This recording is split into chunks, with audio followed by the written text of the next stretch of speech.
ನಮಸ್ಕಾರ. News next top ನ್ಯೂಸ್ಗೆ ಸ್ವಾಗತ. ನಾನು ಪ್ರಣೂತ್ ಆರ್ ಗಾಣಿಕ. ಈ ಕ್ಷಣದ ಪ್ರಮುಖ ಸುದ್ದಿಗಳನ್ನು ನೋಡೋಣ. ಅದಕ್ಕೂ ಮುನ್ನ ಈ ಕ್ಷಣದ ಹೆಡ್ಲೈನ್ಸ್. ದೇಶಾದ್ಯಂತ ವಾಣಿಜ್ಯ ಸಿಲಿಂಡರ್ಗಳಿಗೆ ಅಭಾವ. ಹೋಟೆಲ್, ದೇಗುಲ, ಪಿಜಿಗಳಿಗೂ ತಟ್ಟಿದ ಬಿಸಿ. ಇದೇ ಪರಿಸ್ಥಿತಿ ಮುಂದುವರೆದರೆ ಪರಿಸ್ಥಿತಿ ಗಂಭೀರ. ದ್ವಿಚಕ್ರ ವಾಹನ ಸವಾರರಿಗೆ ಶೀಘ್ರದಲ್ಲೇ ಶುಭ ಸುದ್ದಿ. ನೈಸ್ ರಸ್ತೆಯಲ್ಲಿ ಟೋಲ್ ರದ್ದತಿಗೆ ಸರ್ಕಾರ ಚಿಂತನೆ. ಸಚಿವ ಸತೀಶ್ ಜಾರಕಿಹೊಳಿ ಭರವಸೆ. ಗ್ರಾಮ ಪಂಚಾಯತ್ ನೌಕರರಿಗೆ ಗುಡ್ ನ್ಯೂಸ್. ವೇತನ ಹೆಚ್ಚಳಕ್ಕೆ ಸರ್ಕಾರದಿಂದ ಪಾಸಿಟಿವ್ ರೆಸ್ಪಾನ್ಸ್. ಜ್ಯೇಷ್ಠತೆ ಆಧಾರದ ಮೇಲೆ ಶೀಘ್ರದಲ್ಲೇ ಸ್ಯಾಲರಿ ಹೈಕ್. ಮದುವೆ ಮೂಲಕ ದಿಢೀರ್ ಸುದ್ದಿಯಾದ ಕುಂಭಮೇಳದ ಮೋನಾಲಿಸಾ. ಫರ್ಮಾನ್ ಜೊತೆ ವೈವಾಹಿಕ ಜೀವನಕ್ಕೆ ಕಾಲಿಟ್ಟ ಕೃಷ್ಣ ಸುಂದರಿ. ಕೇರಳದ ದೇಗುಲದಲ್ಲಿ ನಡೆದ ಕಲ್ಯಾಣ.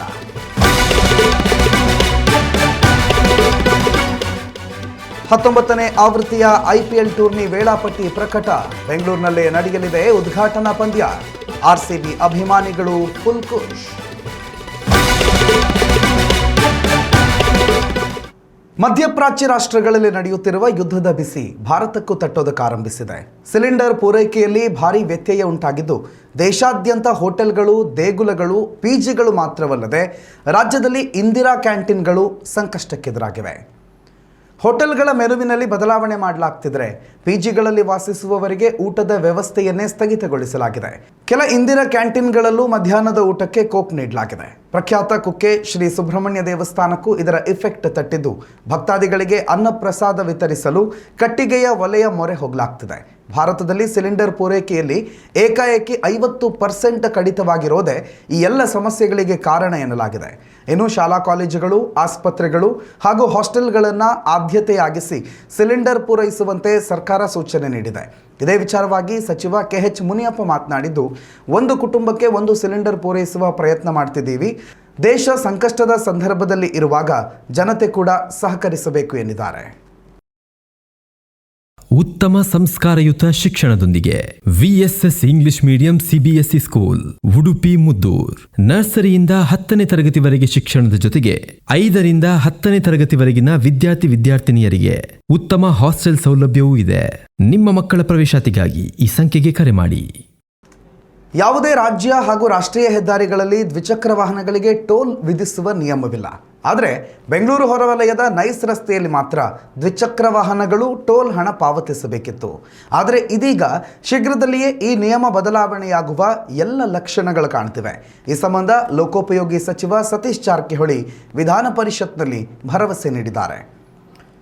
ವಿಧಾನ ಪರಿಷತ್ನ ಪ್ರಶ್ನೋತ್ತರ ಅವಧಿಯಲ್ಲಿ ಕಾಂಗ್ರೆಸ್ ಸದಸ್ಯ ರಾಮೋಜಿಗೌಡ ನೈಸ್ ರಸ್ತೆಯಲ್ಲಿ ಟೋಲ್ ದರ ಮಿತಿ ಮೀರಿದೆ, ಅಲ್ಲದೆ ದ್ವಿಚಕ್ರ ವಾಹನಗಳಿಗೂ ಇಲ್ಲಿ ಶುಲ್ಕ ವಿಧಿಸ್ತಿರೋದು ಸರಿಯಲ್ಲ ಅಂತ ಅಸಮಾಧಾನ ಹೊರಹಾಕಿದರು. ಅಲ್ಲದೆ Nandi infrastructure corridor enterprises limited ಹಾಗೂ ಸರ್ಕಾರದ ನಡುವಿನ ಗುತ್ತಿಗೆ ಅವಧಿ ಮುಗಿಯುತ್ತಾ ಬಂದರೂ ಈ ಯೋಜನೆಗೆ ಭೂಮಿ ನೀಡಿದವರಿಗೆ ಇಂದಿಗೂ ಪರಿಹಾರ ದೊರಕಿಲ್ಲ ಅಂತ ಆಕ್ಷೇಪ ವ್ಯಕ್ತಪಡಿಸಿದರು. ಇದಕ್ಕೆ ಉತ್ತರಿಸಿದ ಸಚಿವ ಸತೀಶ್ ಜಾರಕಿಹೊಳಿ, ಟೋಲ್ ದರ ಪರಿಷ್ಕರಣೆಗೆ ಕಳೆದ ವರ್ಷದ ಸಂಪುಟ ಸಭೆಯ ನಿರ್ಧಾರದಂತೆ ಉಪಸಮಿತಿ ರಚಿಸಿದ್ದೇವೆ.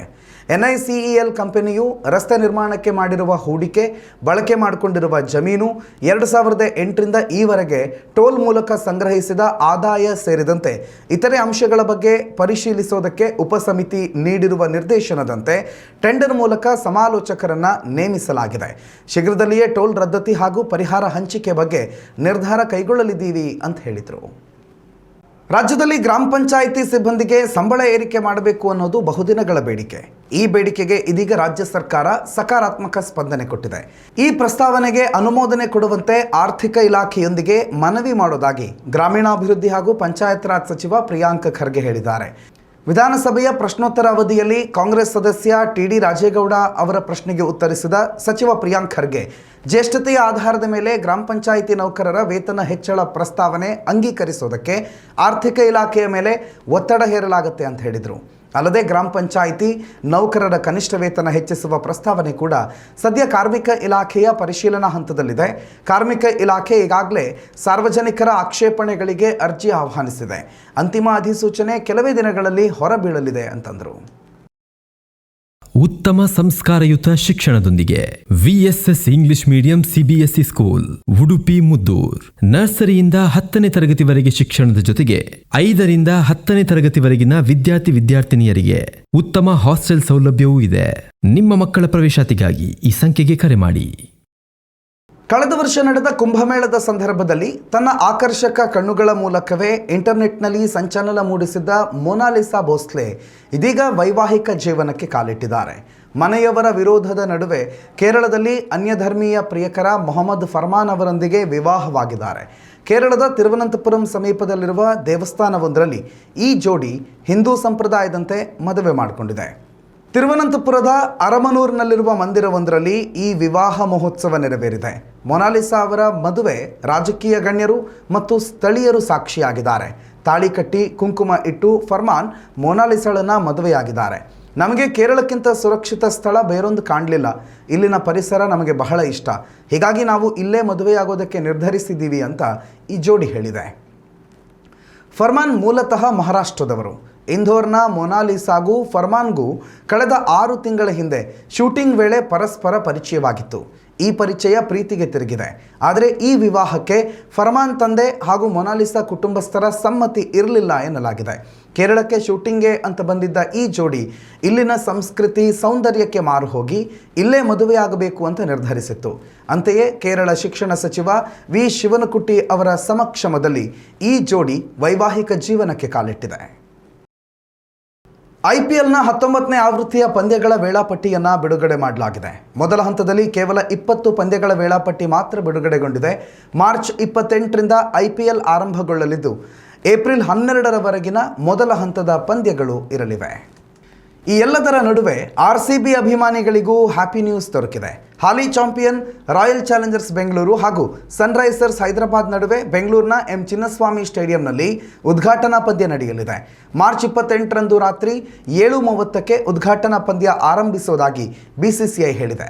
ಸದ್ಯ ದೇಶದ 3 ರಾಜ್ಯಗಳಲ್ಲಿ ವಿಧಾನಸಭಾ ಚುನಾವಣೆ ನಡೆಯಲಿದ್ದು ಈ ಹಿನ್ನೆಲೆಯಲ್ಲಿ BCCI ಸದ್ಯಕ್ಕೆ ಮೊದಲ 20 ದಿನಗಳ ವೇಳಾಪಟ್ಟಿಯನ್ನು ಮಾತ್ರ ಪ್ರಕಟ ಮಾಡಿದೆ. ಚುನಾವಣಾ ದಿನಾಂಕಗಳು ಘೋಷಣೆಯಾದ ನಂತರ ಟೂರ್ನಿಯ ಉಳಿದ ಪಂದ್ಯಗಳ ಪೂರ್ಣ ವೇಳಾಪಟ್ಟಿಯನ್ನು ಬಿಡುಗಡೆ ಮಾಡಲಾಗುತ್ತೆ ಅಂತ BCCI ಮಾಹಿತಿ ನೀಡಿದೆ. ಉತ್ತಮ ಸಂಸ್ಕಾರಯುತ ಶಿಕ್ಷಣದೊಂದಿಗೆ VSS English medium CBSE school Udupi Muddur. ನರ್ಸರಿಯಿಂದ 10ನೇ ತರಗತಿವರೆಗೆ ಶಿಕ್ಷಣದ ಜೊತೆಗೆ 5ರಿಂದ 10ನೇ ತರಗತಿವರೆಗಿನ ವಿದ್ಯಾರ್ಥಿನಿಯರಿಗೆ ಉತ್ತಮ ಹಾಸ್ಟೆಲ್ ಸೌಲಭ್ಯವೂ ಇದೆ. ನಿಮ್ಮ ಮಕ್ಕಳ ಪ್ರವೇಶಾತಿಗಾಗಿ ಈ ಸಂಖ್ಯೆಗೆ ಕರೆ ಮಾಡಿ.